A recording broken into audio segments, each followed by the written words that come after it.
अस्सलाम वालेकुम नाजरीन, आप देख रहे हैं MWA1 न्यूज और मैं हूं आपका मेजबान राना असद मिराज। नाजरीन करम, आफ्ताब इकबाल साहब की गिरफ्तारी के हवाले से कुछ अहम तरीन पेशरफ सामने आई हैं, कुछ अहम तरीन अपडेट सामने आई हैं। आज के इस व्लॉग में मुकम्मल तफसील के साथ डिस्कस करेंगे, लेकिन आगे बढ़ने से पहले आपसे छोटी सी गुजारिश है, अगर आपने अभी तक हमारे इस चैनल को सब्सक्राइब नहीं किया तो इसको सब्सक्राइब कर ले और साथ दिए गए बेल आइकन के बटन को भी दबा दे, ताकि हर नई आने वाली वीडियो का नोटिफिकेशन आपको सबसे पहले मिलता रहे। नाज़रीन करम, आफ्ताब इकबाल साहब की गिरफ्तारी एक मामला बनती जा रही है और उस पर मुख्तलिफ किस्म के तजिए, तबसरे और आरा सामने आ रही है। मुख्तलिफ सहाफ़ियों ने इसके ऊपर मुख्तलिफ दावे किए हैं। कल हमने अपने व्लॉग में आपको मुकम्मल तफसील से आगाह किया था, वो सहाफ़ी जो पाकिस्तान तहरीक इंसाफ से मोहब्बत रखते हैं उनकी क्या राय है, जबकि वो सहाफ़ी जो पाकिस्तान तहरीक इंसाफ के मुखालिफ हैं, उनको पाकिस्तान तहरीक इंसाफ का मुखालिफ समझा जाता है, उनकी आफ्ताब इकबाल साहब की गिरफ्तारी के हवाले से क्या राय है। ये मुकम्मल डिटेल्स आपको दी थी, लेकिन अभी एक्स के ऊपर एक ट्वीट गर्दिश कर रहा है और वो ट्वीट सादिया अब्बासी साहबा का है, जो सीनियर सहाफिया हैं। उन्होंने इस हवाले से कुछ अहम तरीन जो अपडेट्स है वो सामने रखी है और बड़े तहलका खेज उन्होंने दावे किए हैं आफ्ताब इकबाल साहब की गिरफ्तारी के हवाले से। वो ट्वीट आपको जो है वो वर्ड बाय वर्ड में पढ़कर सुनाता हूँ, फिर उसके बाद इसके ऊपर तबसरा करते हैं। सादिया अब्बासी साहबा लिखती हैं कि आफ्ताब इकबाल साहब को आदल राजा समेत तमाम कॉपी पेस्टर यूट्यूबर को जवाब देना चाहिए कि वो अजमान की रियासत में अपने घर में आराम फरमा रहे हैं, और ये भी बताना चाहिए कि वो पैसों के जाती लेन देन के हवाले से यूएई में कितने मुकदमात में पकड़े जा चुके हैं और मलक रियाज से उनके लेन देन में क्या तनाजात मौजूद हैं। बसूरत दिगर यूएई और पाकिस्तानी एजेंसियों पर इल्जाम तराशी में आफ्ताब इकबाल साहब भी मुलव्वस समझे जाएंगे। उन्होंने लिखा कि ब्रेकिंग न्यूज ये है कि जल्द मलक रियाज दुबई में आफ्ताब इकबाल पर मुकदमा दर्ज कराएंगे। उम्मीद है कि अगर आफ्ताब इकबाल साहब दोबारा पकड़े गए तो अगवा के इल्जामात नहीं दोहराए जाएंगे। नाज़रीन इकराम, ये एक्स का ट्वीट सबसे पहले इसके ऊपर अबसार आलम साहब ने गुफ्तगू की थी और उन्होंने इसको हाईलाइट किया था। जो दूसरे मीडिया चैनल्स हैं उसके ऊपर इस ट्वीट को जो है वो ज्यादा जेर बहस नहीं लाया गया। बहरहाल ये जो ट्वीट है ये बता रहा है कि आफ्ताब इकबाल साहब की गिरफ्तारी के पीछे एक पूरी कहानी है, जो कि आने वाले दिनों में उसके सारे करैक्टर भी सामने आएंगे और ये कहानी असल में है क्या, और आफ्ताब इकबाल साहब इस वक्त दुबई के अंदर बैठकर क्या कर रहे हैं, इससे पहले उनको क्यों गिरफ्तार किया गया, और जो कल उनकी गिरफ्तारी सामने आई थी खुद साख्ता, वो गिरफ्तारी किस मामले में थी और असल स्टोरी उसमें क्या थी, ये आने वाले दिनों में सारे हकायक खुलकर सामने आएंगे। बेसिकली सादिया बासी साहब का ये जो ट्वीट है इसमें काफी सारी स्टोरीज हैं। एक तो इसमें जाती लेन देन का जो है वो जिक्र किया गया है कि आफ्ताब इकबाल साहब जाती लेन देन के मामले में इससे पहले भी दुबई के अंदर गिरफ्तार हो चुके हैं, उनके ऊपर काफी सारे मुकदमात जो है वो मौजूद है।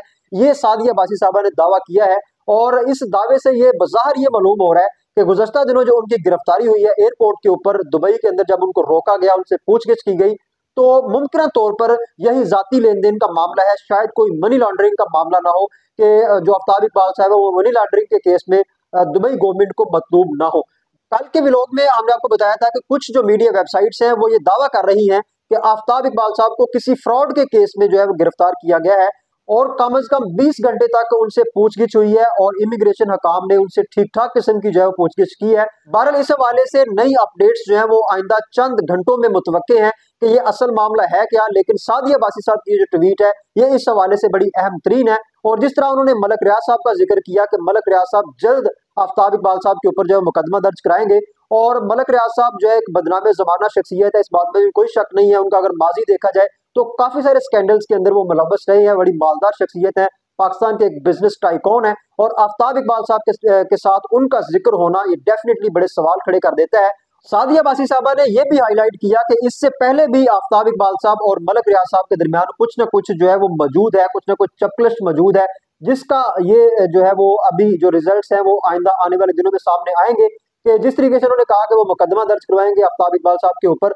बहरहाल ये एक स्टोरी जो है ये आम स्टोरी नहीं है, ये नॉर्मल स्टोरी नहीं है, ये महज दावे नहीं है, बल्कि इसके पीछे बहुत लंबी चौड़ी जो है वो कहानियां हैं। और आफ्ताब इकबाल साहब का अब ये जो चैप्टर है ये मजीद खुलने वाला है और इससे काफी सारी चीजें जो है वो सामने आएंगी और आफ्ताब इकबाल साहब एक दफा फिर मीडिया के ऊपर छाने वाले हैं और आफ्ताब इकबाल साहब की जो जिंदगी है उसमें से काफी सारी स्टोरीज जो है वो अब बाहर निकलने वाली है। बहरहाल जैसे इस हवाले से कोई नई अपडेट्स आएंगी आपके साथ जरूर शेयर करेंगे। लेकिन दूसरी अहम तरीन और अफसोसनाक खबर यह है कि सीनियर सहाफी इमरान रियाज खान साहब जो है वो बिल आकर पाकिस्तान छोड़ चुके हैं और वो मस्कत रवाना हो चुके हैं। कल उनका एक व्लॉग आया जिसमें उन्होंने माइक के बगैर वो व्लॉग किया और इमरान रियाज खान साहब ने अपने नाजरीन को मुखातिब करते हुए कहा कि उनके दरमियान जो है काफी देर तक राब्ता मुनक़ता हो गया था, अब उनके पास कुछ सामान भी नहीं है और सामान के बगैर वो आपके साथ जो है वो गुफ्तगू कर रहे हैं। और इमरान रियाज खान साहब ने कहा कि इस वक्त मैं कहाँ हूँ ये मैं नहीं फिलहाल बता सकता, बहरहाल मैं बिल्कुल खैरियत से हूँ और जल्द आपके साथ एक नए सामान के साथ जो मुलाकात होगी। तो उस वक्त उन्होंने ये नहीं बताया था कि वो मुल्क को छोड़ रहे हैं या कहीं उनका जाने का इरादा है। बहरहाल उस वक्त यूं महसूस हो रहा था कि जैसे वो ताज़ा ताज़ा बुजुर्गों के साथ मुलाकात करके आए हैं और बुजुर्गों के साथ जो मुलाकात उनकी हुई है वो उस हवाले से कुछ नहीं बताना चाहते। लेकिन कुछ ही देर के बाद ये खबर मसूल हुई कि इमरान रियाज खान साहब जो है वो बाकायदा तौर पर पाकिस्तान छोड़ चुके हैं और मस्कत रवाना हो चुके हैं। वो मस्कत अब रहेंगे और तमाम तर अपना जो वो सिलसिला है व्लॉग्स का वो मस्कत से जो है वो चलाएंगे। वाज़ेह है कि इमरान रियाज खान साहब इससे पहले भी पाकिस्तान छोड़ने की कोशिशें करते रहे हैं। उनकी कोशिश थी कि वो कहीं बाहर जाके सेटल हो जाए, क्योंकि पाकिस्तान के अंदर अब उनका रहना जो है वो बड़ा मुश्किल था। उनको काफी सारी मुश्किलात का सामना होता था, चूंकि वो पाकिस्तान तहरीक इंसाफ के बहुत बड़े हामी थे। ये वो शख्सियत हैं जिन्होंने पाकिस्तान तहरीक इंसाफ को परवान चढ़ाने में, पाकिस्तान तहरीक इंसाफ के नजरिए को परवान चढ़ाने में बड़ा अहम किरदार अदा किया। और ये पाकिस्तान तहरीक इंसाफ के सबसे बड़े और फ्रंट फुट पर पाकिस्तान तहरीक इंसाफ की हमायत करने वाले सहाफियों में से थे।